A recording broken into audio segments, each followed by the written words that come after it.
여러분 안녕하십니까. 1109일 되는 미국 개석한 시민들의 행동입니다. 어제는 제가 성명서를 하나 썼습니다. 사상이 빈곤한 자와 비겁한 자들의 집합소 국민의힘당이라고 하는 이제 제목으로 성명서를 썼는데, 내용은 그저께 김기현 대표가 태영호 의원을 불러갖고 언론 인터뷰하지 말고 가만히 있어, 역사 문제에 개입하지 마, 이랬다 그래요. 이건 비겁한 자의 비겁한 행동입니다. 민주당이 계속 역사를 정치적으로 역사를 왜곡하고 있는데도 불구하고 그걸 막아야 할 국민의힘당이 그런 거 하지 말랍니다. 싸우지 말아요. 우리 시민들은 역사 전쟁, 역사를 왜곡해가고 지금 모든 우리 초등학교, 중학교, 고등학교 역사 교과서가 90% 이상이 장애가 되어 있습니다. 김정은을 찬양하고 있습니다. 그런 역사책을 쓰고 있고 그 역사책을 아이들이 배우고 아이들이 영혼이 망가지고 있는데도 불구하고 그런 거 하지 말아요. 이게 제정신입니까? 아이들이 역사책이 잘못됐습니다. 4.3 사건은 반란과 폭동이었습니다. 4.3 사건은 공산당, 국제공산당이 대한민국 땅에 단독 정부가 수립되는 것을 막기 위해서 지시한 반란 행위였습니다. 이렇게 얘기를 해야 될 거 아닙니까? 제주도 도민들도 비겁합니다. 그걸 알고 있음에도 불구하고 돈 준다니까 1조 8천억 집집마다 돈을 줍니다. 지금 돈 받을 준비만 하고 있습니다. 돈 받는 거 괜찮습니다. 그렇지만은 그 돈 몇 푼의 역사를 팔아서는 안 되고 돈 몇 푼의 양심을 파는 그런 좀비 같은 인간들이 돼서는 안 되는 것입니다. 제주도 4.3 문제의 쟁점은 뭐냐? 1948년 4월 3일에 일어나서 1954년도 6.25 전쟁이 끝이 나고 모든 게 정리되는 그 과정까지의 과정은 공산당, 이념에 물든 공산당들이 목숨을 걸고 끝까지 투쟁했기 때문에 그 공간에서 정치가 뭔지 이념이 뭔지 몰랐던 제주도 도민들, 빨치산들의 형제 자매 친구들이 거기에 뭣도 모르고 끌려 들어가서 희생이 되었던 것입니다. 70년이 지난 지금 제주도 4.3 문제를 어떻게 풀 것인가? 그건 바로 그렇게 추구갔던 정치가 뭔지 이념이 뭔지 그 몰랐던 그분들의 영혼을 유무하고 무고하게 희생됐던 그분들에게 보상하는 그런 것이지, 1948년 일어났던 4.3 사건이 반란과 폭동이 아니었다고 역사에 지우는 그런 행위는 절대로 해서는 안 되는 것입니다. 경찰서, 시설, 파출소를 습격해서 경찰 가족을 죽이고 경찰관을 죽이고 경찰 가족에게 죽창을 꽂고 했던 행위는 반란과 폭동이었습니다. 빨치산들이 그런 행위를 하지 않았더라면 오늘날 제주도에서는 그런 불행한 사태가 일어나지 않았습니다. 바로 이 공산당들의 반란과 폭동이라는 원인 제공으로 일어났던 역사의 아픈 사건이었다. 이렇게 규정하지 않으면 안 되는 것입니다. 태영호 의원은 북한에서 그런 고급 정보, 고급 자료를 봤기 때문에 제주도 4.3 사건을 그렇게 규정한 것입니다. 김일성의 지시, 김일성의 교시, 김일성은 스탈린의 지시, 스탈린의 교시에 의해서 남한에 있는 빨치산, 전남도당, 그때 제주 분당입니다. 이게 조직적으로 움직여서 이렇게 이루어진 것이다. 기나긴 날 그 국군이 가고 경찰이 가고 했음에도 불구하고 투쟁할 수 있었던 것은 바로 그런 강력한 투쟁 조직이 없으면 불가한 일들이 일어났던 것입니다. 1980년 5월 18일 5.18도 10일 만에 짧게 해방구가 되었음에도 불구하고 짧게 일어났다 짧게 끝이 났던 것입니다. 왜? 대한민국이라고 하는 강력한 조직이 있었기 때문에. 1948년 4월 3일 날은 대한민국이라고 하는 정부도 없었고 그들을 토벌할 수 있는 힘도 별로 없었습니다. 그렇기 때문에 군대와 경찰이 같지만은 토벌이 그렇게 힘들었던 것입니다. 또 태영호 의원이 김구에 대해서도 말했습니다. 김구 선생은 독립운동가였습니다. 그렇지만 해방이 되고 한국에 왔을 때 김구는 국제 정치가 뭔지 잘 몰랐습니다. 유엔이 뭔지도 잘 몰랐습니다. 국제공산당의 마수도 잘 몰랐습니다. 김구 선생은 어떻게든 남북이 분단되지 않고 우리 민족이 하나 되어야 되겠다, 그런 어떻게 보면은 단편적 생각을 하고 있습니다. 그래서 김일성 북한에 초청돼서 가서 김일성한테 정치적으로 엄청난 유혹만 당했습니다. 지금 김구 선생은 대한민국 땅의 이념적 정치 이념의 분열의 중심에 있는 것입니다. 이승만과 김구를 대립각을 세워서 갈등을 일으키는데 갈등의 소재가 되고 있습니다. 김구 선생은 그냥 민족 독립운동가였지 정치가는 아니었습니다. 정치 큰 판을 볼 수 있는 눈이 없어.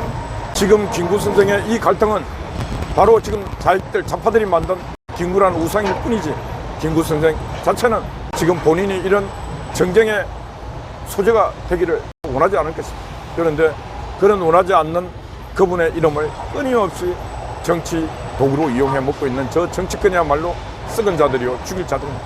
오다 보니까 뉴스에 인천의 전세 사기범 천하의 죽이로, 이 전세 사기범이 인천에서 사기를 치다가 강원도 가서 최문순이하고 짝짝꿍이 돼서 MOU도 체결하고, 그리고 심지어 검찰 출신 민주당 국회의원에게 무슨 시상식도 주고, 천하의 나쁜 놈. 그런데 제가 오늘 말하고 싶은 것은 최문순과 짝짝꿍이 돼서 최문순이가 그놈이 사기치는데 강원도 판을 깔아줬다. 최문순을 수사해야 됩니다.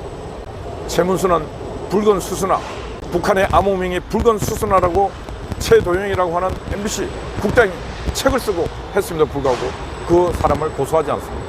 출판물에 의한 명예훼손이라고도 말하지 않습니다. 왜? 최문순에게 제가 볼 때 뭐가 있습니다.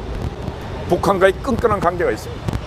지방자치단체장 중에 북한을 가장 많이 갔던 자도 최문순이. 술을 좋아합니다. 술 좋아하고, 술 좋아하는 인간이 술만 좋아하겠습니까? 북한을 왜 그렇게 많이 갔겠습니까? 북한이 많은 접대를 했을 것입니다.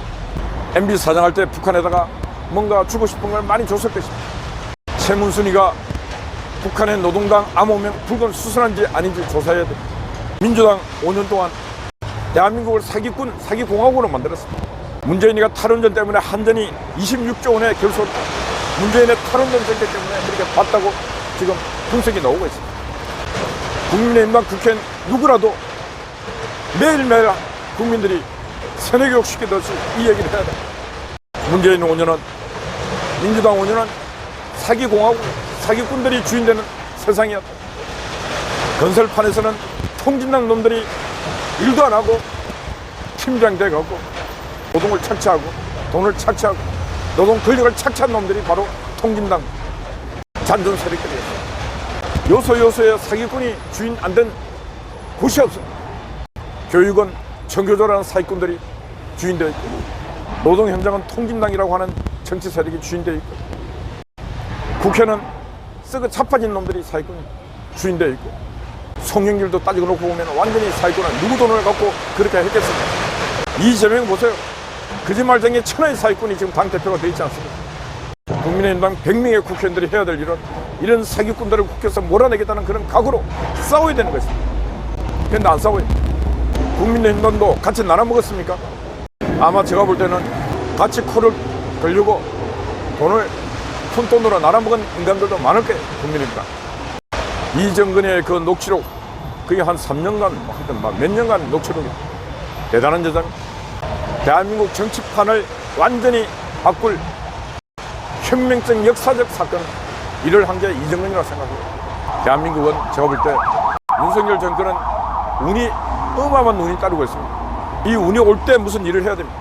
운이 영원히 오는 것이 아닙니다. 지금 운이 와 있을 때 뭔가 일을 해내야 됩니다. 그런데 많은 인간들이 지금 운이 와 있는지 몰라요. 지금 윤석열 대통령한테는 엄청난 운이 와 있습니다. 근데 한 가지 아셔야 될 건 운이 영원하지 않다는 거예요. 지금 운빨이 받을 때 멋지게 한 방을 마지막 피니시 불을 날려야 됩니다. 대한민국을 갉아먹고 있는 간첩 조직 어디 있는지, 대규모 간첩 조직이 있습니다. 잡아내야 됩니다. 국회 안에 국회의원 중에 어떤 놈이 간첩하고 접촉했는지 그것도 잡아내야 됩니다. 국정원에 어떤 놈이 간첩질을 문재인 5년 동안 했는지 잡아내야 됩니다. 해야 될 일은 너무너무 많고, 제가 볼 때 일꾼이 없습니다. 일꾼. 사람이 없습니다. 이제 자리에 임명할 때 책상머리, 먹물들 임명하면 안 됩니다. 그 각자가 자기 현장에서 치열하게 온몸으로 싸웠던 사람들, 그런 사람들을 중용해서 픽업해서 임명해야 하는 것입니다. 먹물들은 세상을 모릅니다. 사람을 모릅니다. 이승만 대통령이 그렇게 정치를 진짜 할 수 있었고, 이 약소국 대한민국을 지킬 수 있었던 것은 온몸으로 10대 말 20대 초 한성 감옥에서 7년간, 그리고 독립운동하면서 전 세계를 다니면서 식견도 넓히고 오만 고난을 받는 그 고난의 여정이 있었기 때문에 정치를 할 수 있었고, 박정희 대통령은 죽음의 순간까지 가서 살아나오는 그런 과정을 거쳤기 때문에 위대한 지도자가 될 수 있었던 것입니다. 윤석열 대통령은 그분들에 비하면 비교가 안 되지만은 그래도 검찰총장을 하면서 그 온몸으로 정치적 매를 맞으면서 그래도 굴하지 아니하고 자기 자존을 지켰기 때문에 오늘날 저런 대통령직을 수행할 수 있는 것입니다. 그렇듯이 순환과 고난을 받는 자, 받았던 자, 그런 사람들을 발굴해서 자리에 앉혀야 됩니다. 한동훈 법무장관도 법무연수원에 가서 냉대를 받았습니다. 냉대 받고 그 받는 시간이 고난의 시간이었고 성찰의 시간이었고 성숙의 시간이었기 때문에 오늘날 저렇게 법무장관으로 당당히 할 수 있는 것입니다.